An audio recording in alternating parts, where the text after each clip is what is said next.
Israël et leur dit: Écoute, Israël, les prescriptions et les règles que j'énonce aujourd'hui en votre présence. Vous les apprendrez et vous veillerez à les mettre en pratique. Le Seigneur notre Dieu conclut avec nous une alliance à l'Horeb. Ce n'est pas avec vos pères que le Seigneur a conclu cette alliance, c'est avec nous, qui sommes ici aujourd'hui, tous vivants. Écoute Israël, le Seigneur notre Dieu, le Seigneur est un. Tu aimeras le Seigneur ton Dieu de tout ton cœur, de toute ton âme et de toute ta force. Ces paroles que j'institue pour toi aujourd'hui seront sur ton cœur. Tu les inculqueras à tes fils, tu en parleras quand tu seras chez toi et quand tu seras en chemin, quand tu te coucheras et quand tu te lèveras. Tu les attacheras comme un signe sur ta main et elles seront sur ton front, entre tes yeux. Tu les écriras sur les montants de ta porte, de la porte de ta maison et aux portes de tes villes.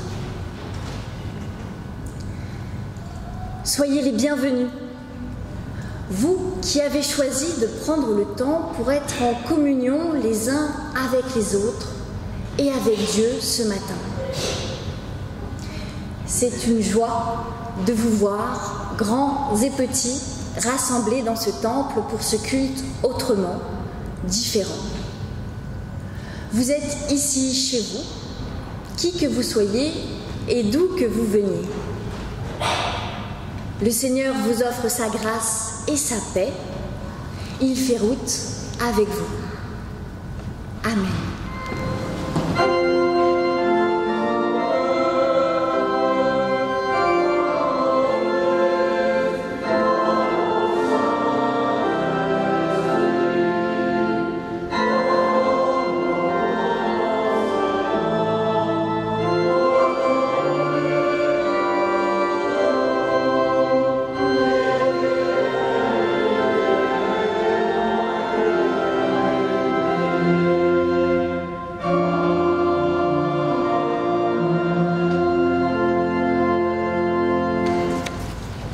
Seigneur notre Dieu, nous voulons te dire merci.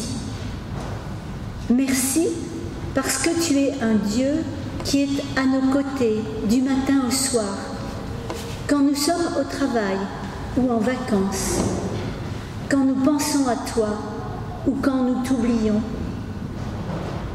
Merci car tu es à notre écoute, quelle que soit l'heure du jour ou de la nuit, car tu entends nos prières, qu'elles soient parlées ou silencieuses, dites avec des mots simples ou avec des mots compliqués. Merci de croire en nous, même quand nous pensons que nous sommes des cas désespérés. Tu nous aimes tels que nous sommes, avec nos qualités et nos défauts, quand nous sommes tristes ou dans la joie. Et c'est quelque chose d'incroyable à nos yeux. Alors, de tout notre cœur, de toute notre âme, de toute notre force, nous te disons merci Seigneur. Amen.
lecture du texte biblique et la prédication qui sera narrative, ponctuée d'intermèdes musicaux et de chants, je vous invite à la prière. Seigneur notre Dieu, au milieu de la course de notre vie, nous prenons le temps de faire une pause pour écouter une parole qui nous vient de toi. Une parole de réconfort, une parole qui nous fait bouger, une parole pour faire le point sur la façon dont nous avons de te prier. Envoie sur nous ton Esprit Saint afin que nous soyons en capacité de comprendre ce que tu veux nous dire aujourd'hui dans notre vie. Amen.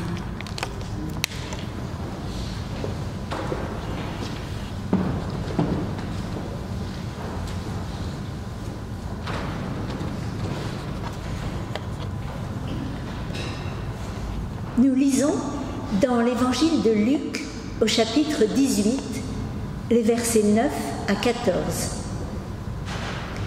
Pour certains qui étaient persuadés d'être des justes et qui méprisaient les autres, Jésus dit encore cette parabole.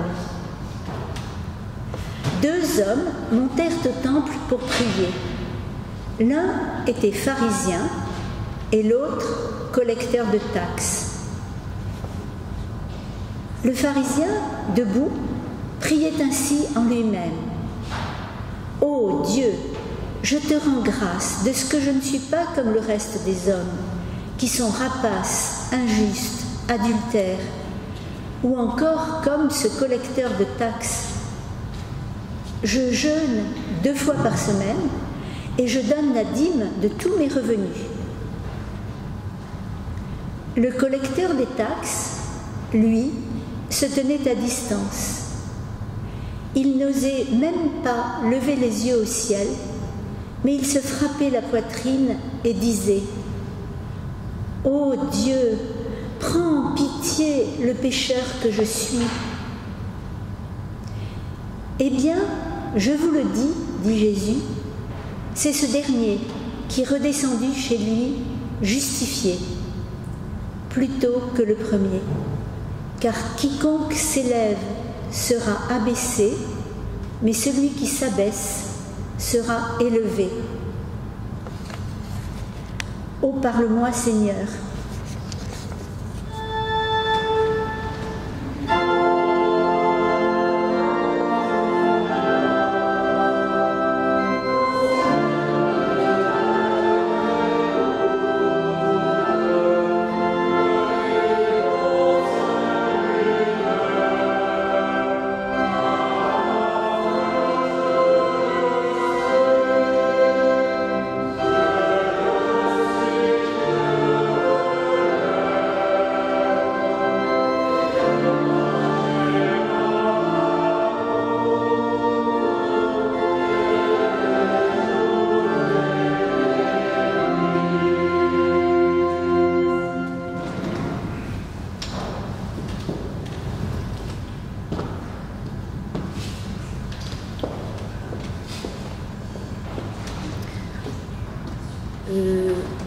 Bonjour,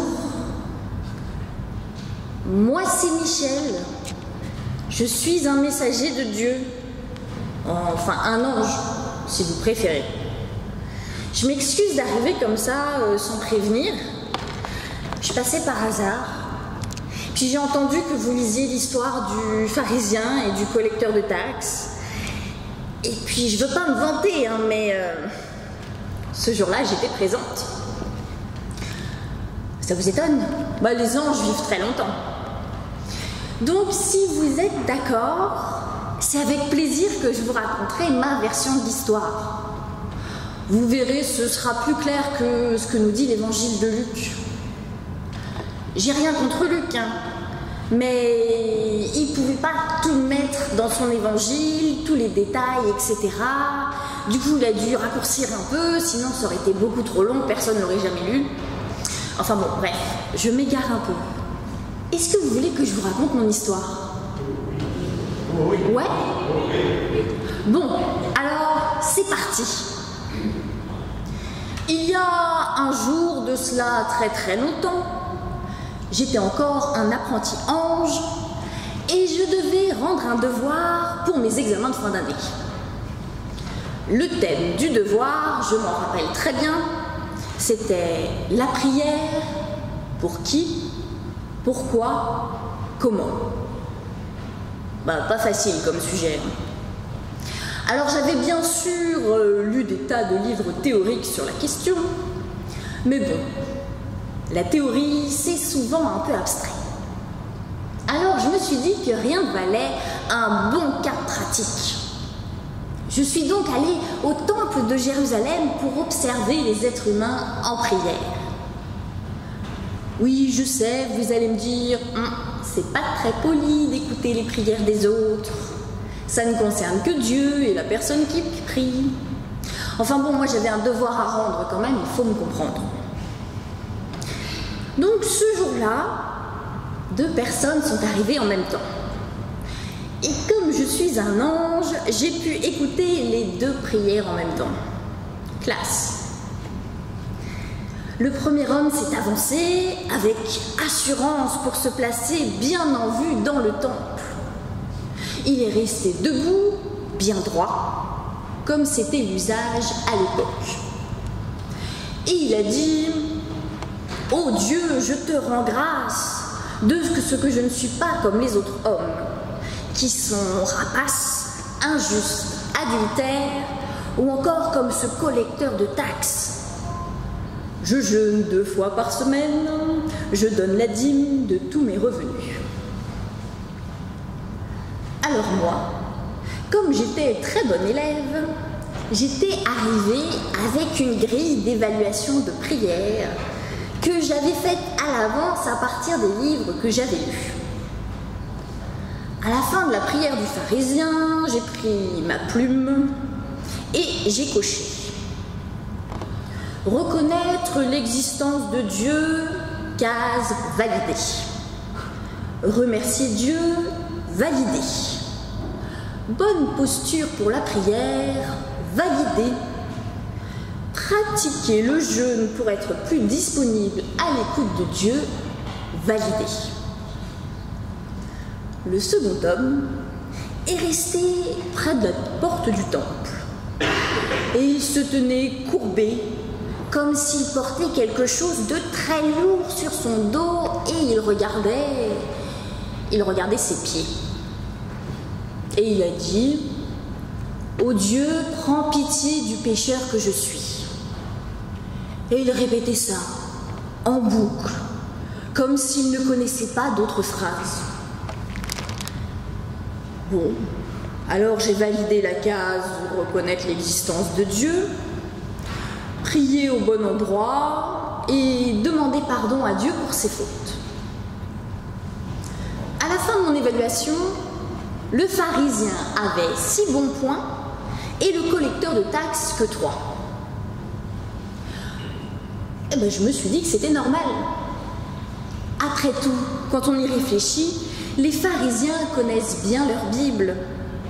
Ils savent ce qu'il est bon de faire ou non, alors que les collecteurs de taxes, ils font le mal en demandant à de braves personnes qui travaillent de l'argent pour soutenir l'Empire romain qui les oppresse. Bon, finalement, c'était peut-être pas la peine de faire une étude de cas, d'écouter leurs prières. Sans même tout ce travail, je savais à l'avance que le pharisien priait mieux que le collecteur d'impôts.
Quelques jours plus tard, j'ai rendu ma copie.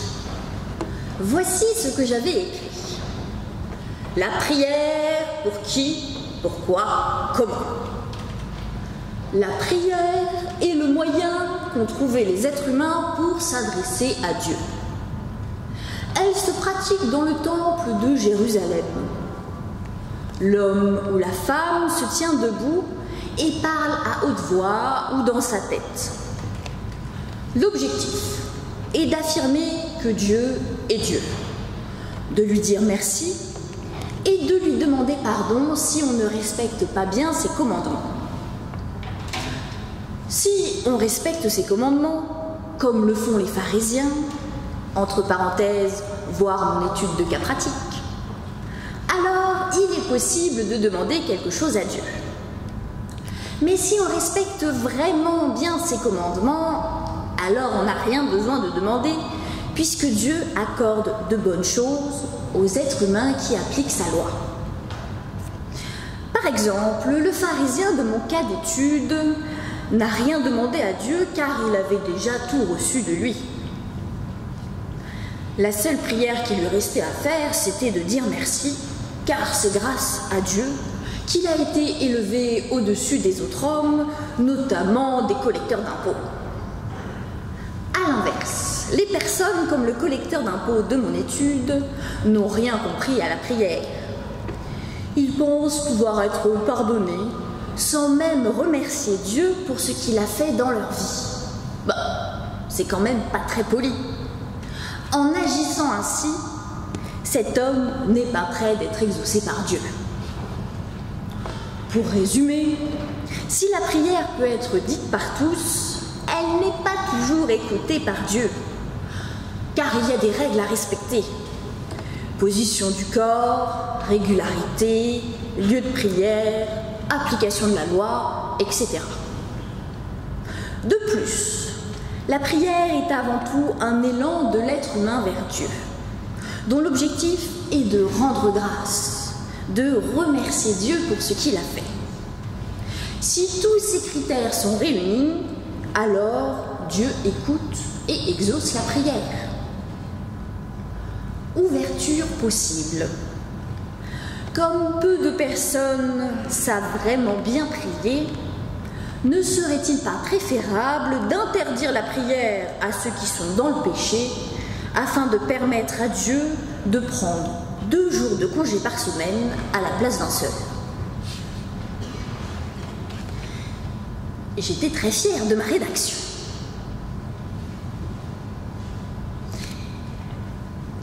J'ai eu une gommette rouge. En remettant ma copie corrigée, l'ange Gabriel m'a dit « Heureusement que tu n'es pas Dieu, sinon tu serais au chômage technique. » Puis, plus sérieusement, il a ajouté « Il y a un homme sur terre qui pourrait beaucoup t'apprendre. Il s'appelle Jésus.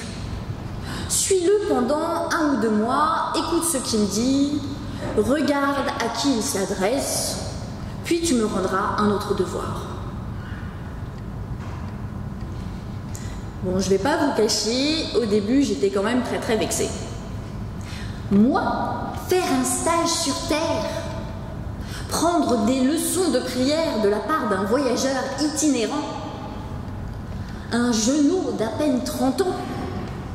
Qu'est-ce qu'on connaît à la prière à 30 ans, franchement?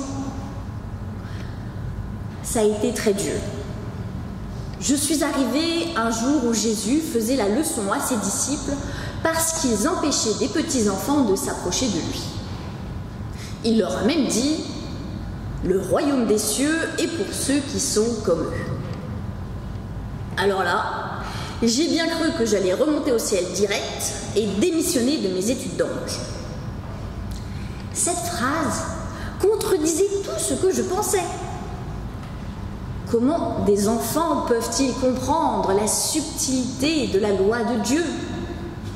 Ils ne l'appliquent même pas. Pire, comment des adultes pourraient redevenir des enfants?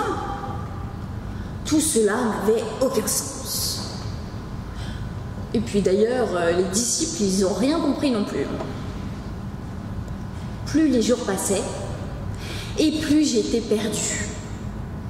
Jésus a demandé à un bon juif bien pratiquant de vendre tout ce qu'il avait et de le suivre. Et il a guéri un aveugle tout crado qui était sur le bord de la route. Mais le pire dans tout ça fut quand il est allé manger chez Zachée, le chef de tous les collecteurs de taxes de la région. Ça a été la goutte d'eau qui a fait déborder le vase. Jésus n'était rien d'autre qu'un hérétique. Il ne respectait rien, exauçait les prières de ceux qui n'en étaient pas dignes. Il proclamait le salut pour tous les rejetés de la société, les brebis égarées, comme on disait de mon temps. Mais au moment où je m'apprêtais à partir, Jésus a dit une phrase qui m'a arrêtée net. Il a dit « Je suis venu chercher et sauver ceux qui sont perdus. » Je suis venu chercher et sauver ceux qui sont perdus. Ça m'a fait bizarre. Et ça m'a fait penser à un chant que peut-être vous connaissez, que peut-être vous avez envie de chanter, qui s'appelle « Tu aimeras le Seigneur ton Dieu ». Je vous propose de le chanter assis.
Là, dans ma tête, il y a eu un déclic. Je me suis rappelé ce que Moïse a dit au peuple hébreu qui était lui aussi perdu dans le désert. Il avait dit « Le Seigneur ton Dieu a conclu une alliance avec nous. Ce n'est pas avec nos pères que le Seigneur a conclu une alliance, c'est avec nous qui sommes ici, aujourd'hui, tous vivants. » Dieu s'adresse aux personnes qui sont perdues dans le désert de leur vie. Dieu écoute les vivants qui le cherchent, qui ont conscience qu'ils ne respectent pas la loi parfaitement, qui savent qu'ils ne sont pas parfaits, qu'ils ne savent peut-être plus quoi faire pour agir au mieux. Dieu vient chercher et sauver ceux qui se savent perdus.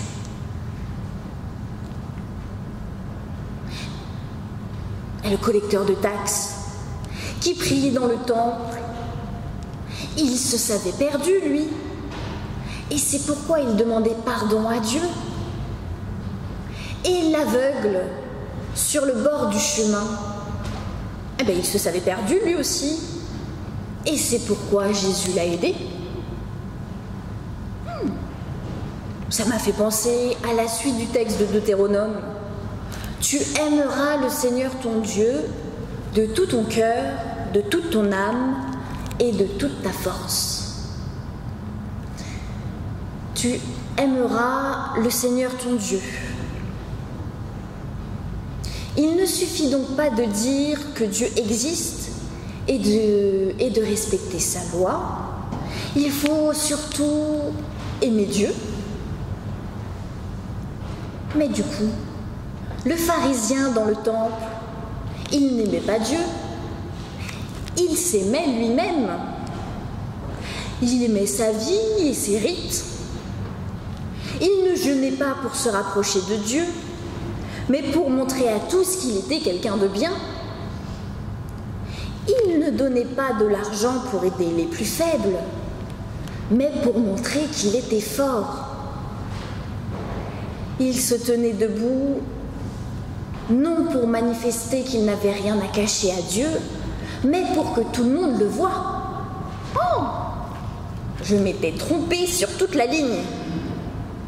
Même un enfant était plus sage que moi.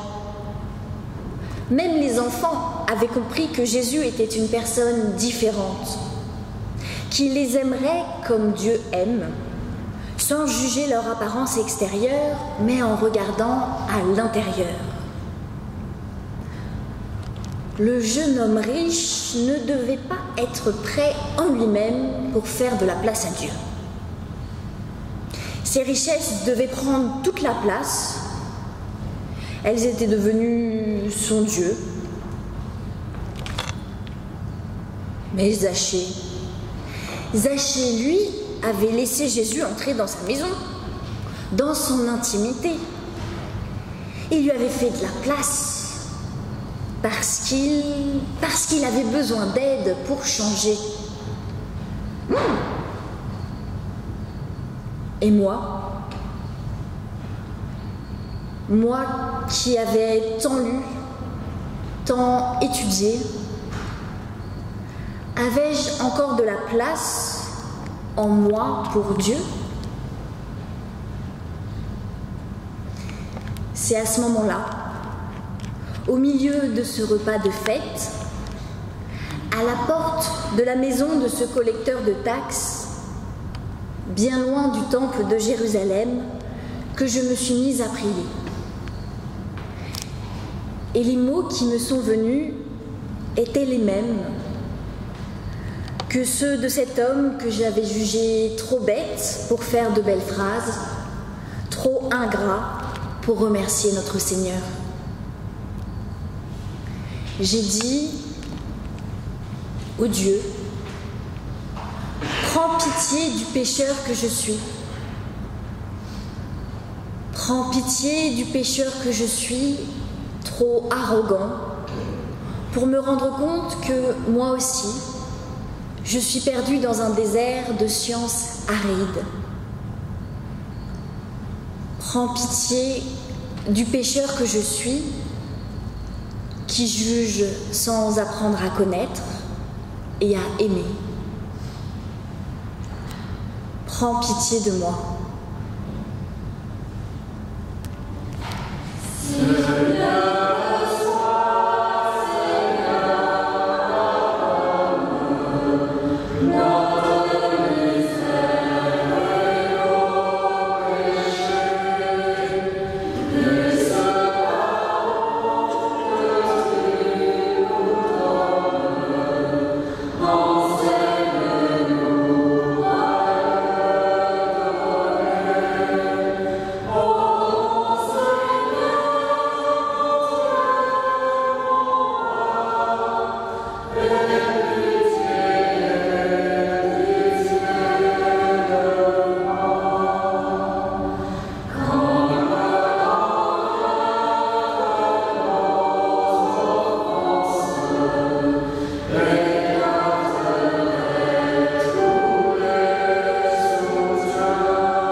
le second devoir que j'ai rendu n'avait plus grand-chose à voir avec le premier. Le titre était le même, la prière, pour qui, pourquoi, comment. La prière, pour moi aussi. La prière, pour être vivant. La prière, partout, tout le temps. Pas besoin de grandes phrases, d'études de cas, de livres savants. Juste aimer Dieu, aimer les autres, leur faire de la place et vivre au milieu d'eux. D'ailleurs, l'ange Gabriel n'a rien dit quand il m'a rendu ma copie avec une gommette verte. Il n'a rien dit, mais il a souri. Et ça valait bien plus que toutes les phrases du monde. Amen.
je vous invite à la prière.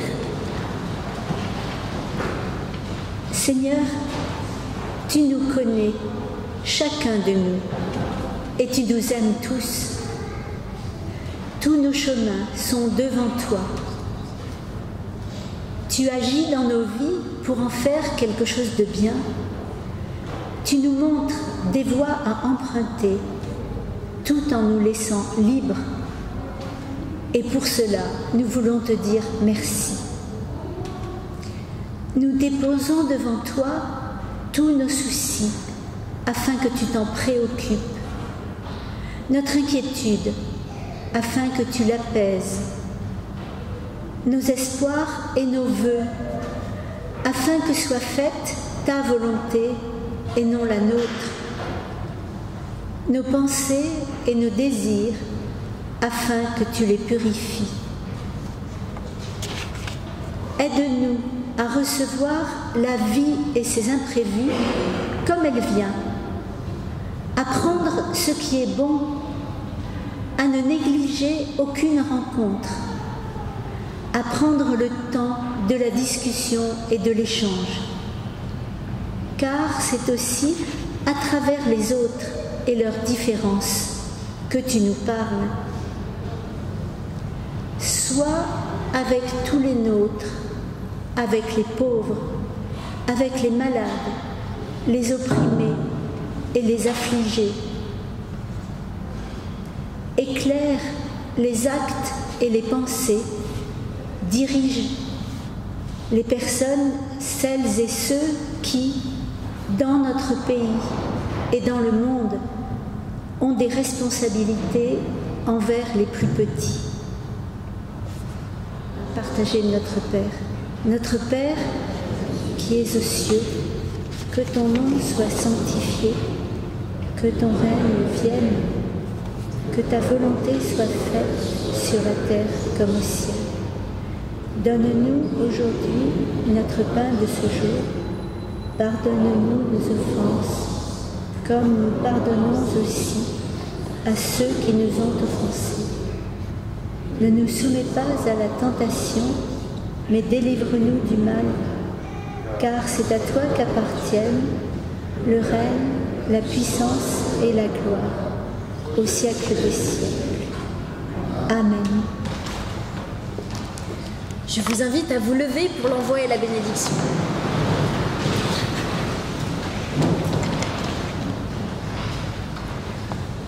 Ce n'est pas avec nos pères que le Seigneur a conclu cette alliance. C'est avec nous qui sommes ici, aujourd'hui, tous vivants.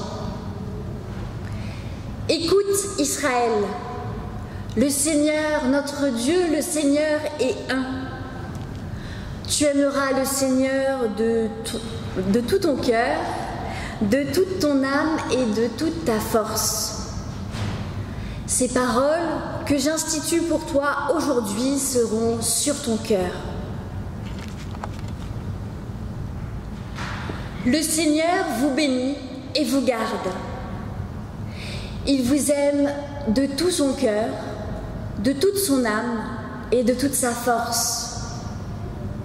Il écoute vos prières et vous guide vers une vie nouvelle, une vie vivante en lui. Allez dans la paix du Christ. Amen.